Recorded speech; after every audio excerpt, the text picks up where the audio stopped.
Welcome. You know what time it is. We got Jerry gloves, my samurai sword, and my lucky hat.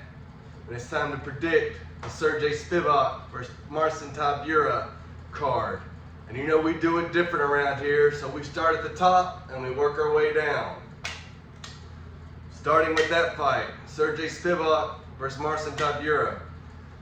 Tybura, he's really not great at anything, but he's just kind of solid, all the way around. He's very tough, but he is finishable. But I don't think Spivac has the dynamite in his hands to finish him. He doesn't have Tom Aspinall punching power or Derek Lewis punching power. And then Tybura, he can grapple some. He can out-grapple a Greg Hardy or a Tai Tuivasa. But, he's not really special at anything.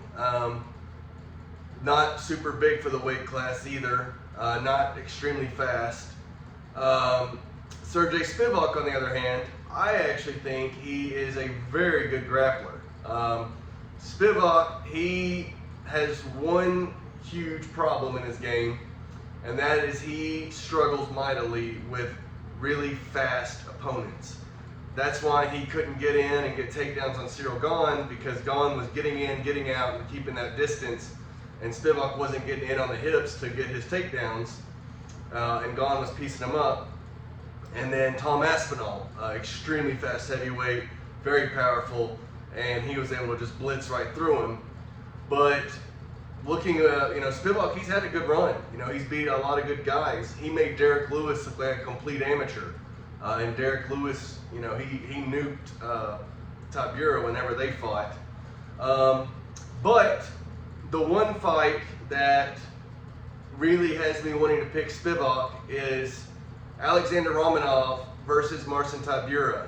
That was at Salt Lake City, and it was really the last time Romanov gave a fuck and actually came in shape and was trying to win a fight. And he came in, he looked in incredible shape, and he completely dominated Tybura round one. I mean, he was taking him down, ragdolling him, beating him up, and that altitude got to him. That was the same night Leon knocked out Usman, and everyone was gassing on the card. But after round one, Romanov was gassed, and then Tybura was able to edge out the second and third round and get the win.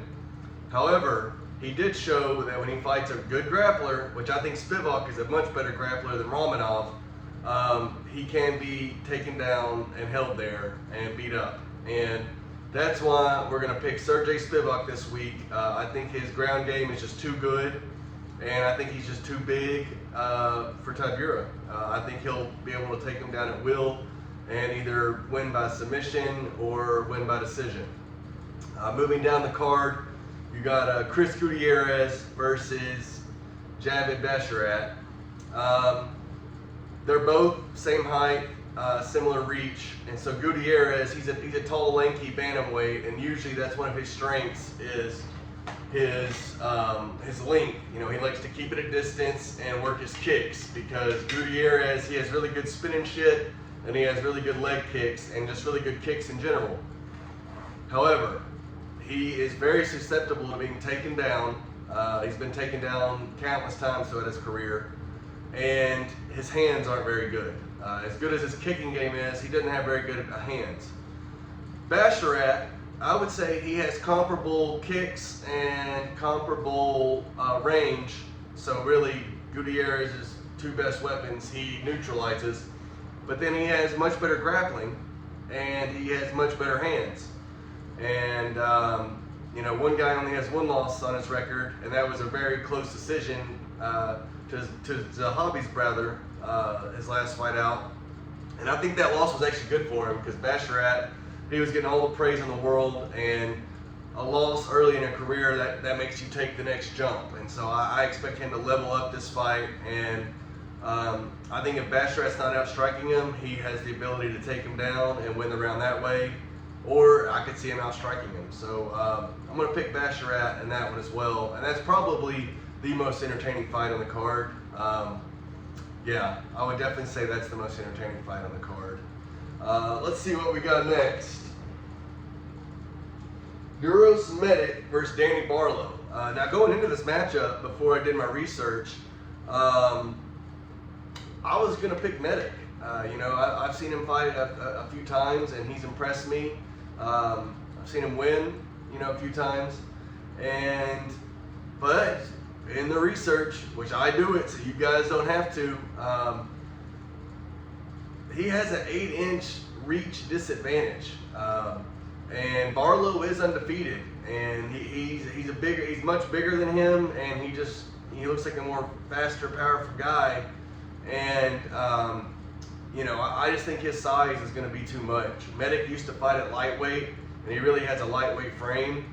And so I think he's going to struggle mightily with Barlow's size and reach.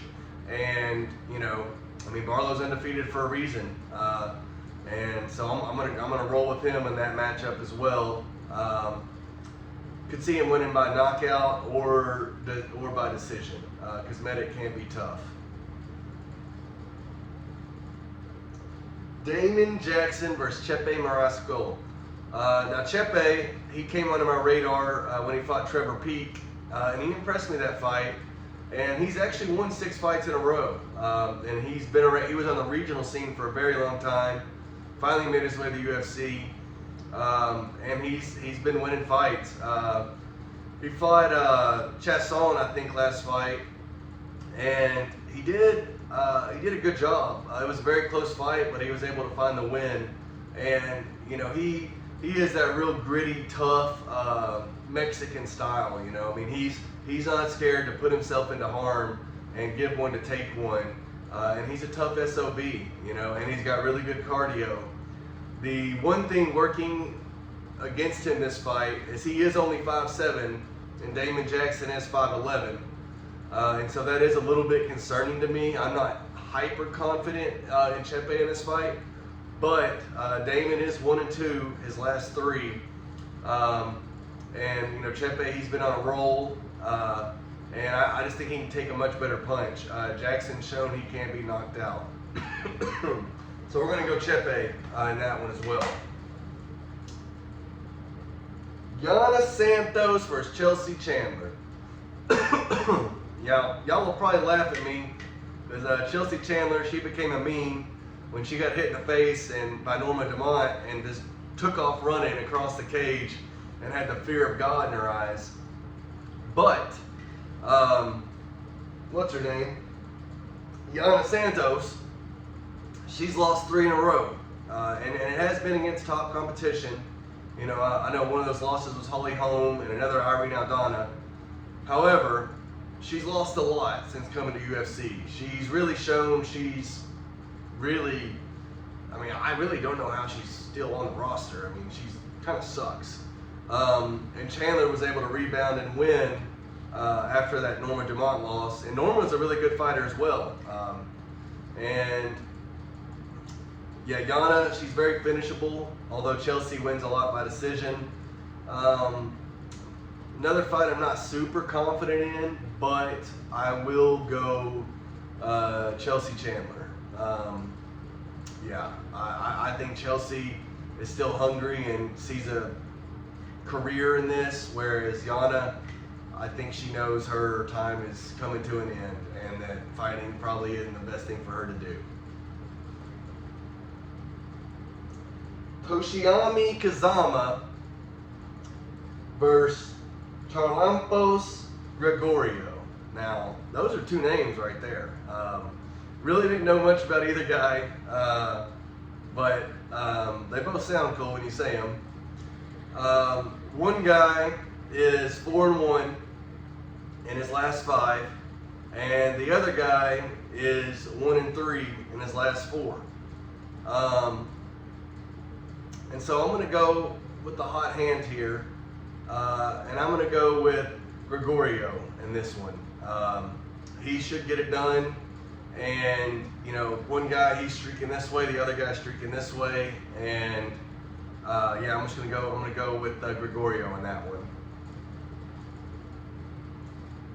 Carol Rosa versus Penny Kinzad. I don't really care too much about this one. Carol Rosa, she should be levels better. She's fought much better competition. Had a pretty good UFC career so far. The other girl, Kinzad, she doesn't seem like anything special at all. This is a big jump in competition for her. I fully expect Carl Rosa to be better everywhere and to walk right through her.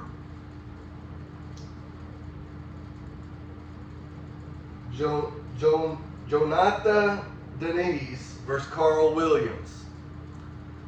This is a big heavyweight fight.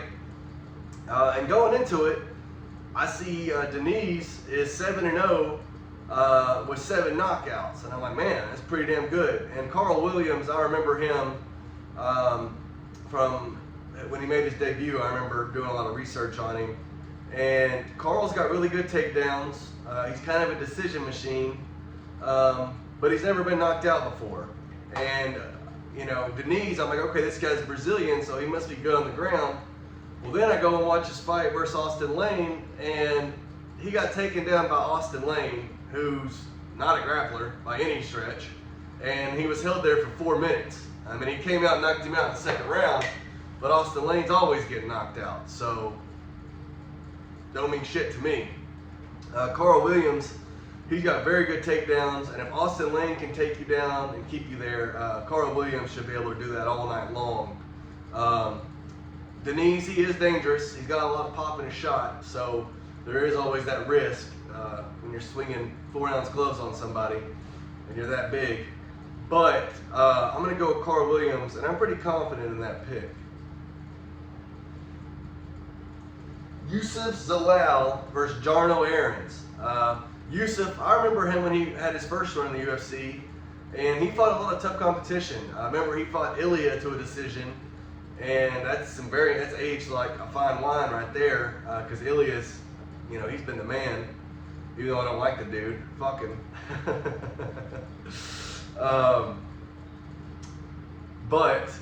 And then he lost to Sean Woodson, who's also been really good, and he's a freak of a featherweight. I mean, the dude's taller than me and somehow makes 145. It's crazy. And so those 2 losses, there's no shame in that. They're very good fighters. But since he left the UFC, he went on a 5-fight win streak, came back, and then smoked Billy Cortillo, and he really seems to have leveled up since his first stint in the UFC. And then this Aarons kid, he's like 2-3 in his last 5, so he's he's really nothing special.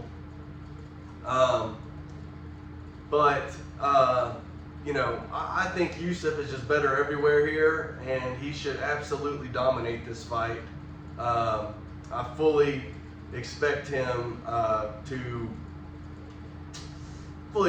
win. It's hard to call. I could see him submitting him. I could see him KOing him. Hell, I could see him winning by decision. All I know is Zalal's going to win. Take that to the bank. And our final match, Stephanie Luciano versus Talita Al-Ansar. This is actually a rematch from Dana White Contender Series. They had to draw their first fight, and Talita, she won the first 2 rounds. She got 2 takedowns round 1, 2 takedowns round 2, and was winning by controlling her on the ground. But then in the 3rd round, Stephanie came out and just put it on her, and it was a miracle that she didn't finish her. And she 10-8'd her round 3, and so it went to a draw. But Stephanie is 5'6", Talita is 5'1". One has a 66.5-inch reach, the other 58.5-inch reach. And I think, mentally, that the last 5 minutes they shared in the cage, Stephanie beat the crap out of her. So I think she kind of figured her out, even though probably exhaustion had a lot to do with that. But she's a lot bigger. She probably has that confidence of last time they were in there, she was beating her up. And so I'm going to go Stephanie in that fight as well. But we've been doing good on these picks, 32-16 since I started this channel. That's winning 2/3 out of them. I'd like to get that number up over 70, but we'll see how it goes this week. Ton of low-level MMA, and so anything can happen.